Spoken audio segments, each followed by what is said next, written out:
I think there's something seriously wrong with the BBC at the moment. At a time when the the important news is the temporary ceasefire between Israel and Gaza. One hastens to add, what are people going to scream as a slogan now that a temporary ceasefire has been achieved? The ceasefire is part of the process of peace, not the aim in itself. That bit has now been achieved. Now we want more. You know, get it right and focus on the goal rather than these very very specific solutions and legal solutions at that. You know, we want peace. So at a time when there are serious issues going on in the world, the BBC is talking about the King referencing Blackpink and BTS in a banquet that he gave to the South Korean president and his wife, and in which he gave a speech where he started in Korean spectacularly. But that isn't referenced by the BBC. The BBC is interested in this sort of flutter of pop references. Yes, they were there too, but the key is the extraordinary ease with which the King deploys his language skills, and at the same time, the Mizzy story, the BBC seems to produce that as a sort of entertainment piece. It's not an entertainment piece. It's a serious issue about the disregard for our law. But when we have a government that has equal disregard for our law and simply decides it can litigate, it can legislate against our law, why is it surprised that young people flout the law and regard it as a giggle? Because that surely is the message put out for a good year now by Suella Braverman and now by the Prime Minister himself, who says, well, if we don't like the law, we just change it. We will declare that this is okay, that this is acceptable. This isn't the way to run a nation. Tax breaks, great. Great to have tax breaks. At least we've got the message across to Jeremy Hunt that tax breaks for the rich are not acceptable when we're dealing with a cost of living crisis, and the poor are particularly victimised by that.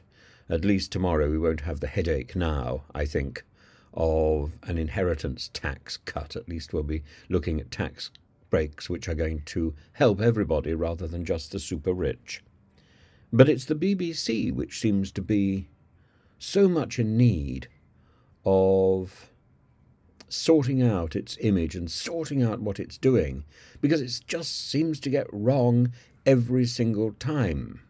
Every single time. It's looking for the insignificant rather than the significant. It's looking for the little wink and the leer and the joke and the nudge rather than these are serious times. Serious times.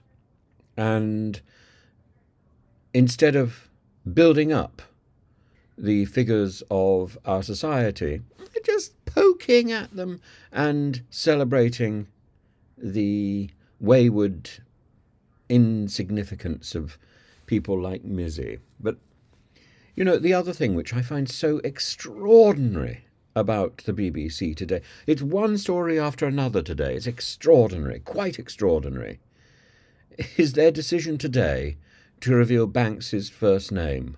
Why? Why? Why spoil something that Banksy has set up simply because you've got it in your archive? Selfish and arrogant and contemptible organisation to do this. Why do it? Why do it now? Because it's a poor news day. It's not a poor news day. There are serious events at work. And yet the BBC trivialises the whole thing. I'm really... There are times... I was talking to a YouTuber the other day, and we were going to do a piece, I hope we still shall, on the problems with our media. And this is one of them. The fact that the BBC is more interested in whimsy than in serious news. It's more interested in its verification. I looked at the verification about the hospital in Gaza and about the hostages brought into the hospital. It was speculation. There was no verification in there. We think this man is wearing the same clothes.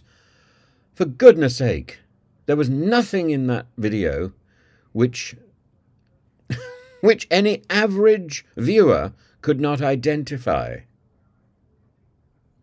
This is time-filling and patronising, and I expect more of the BBC than this. It's time the BBC had decent leadership. I'm not advocating the loss of the licence.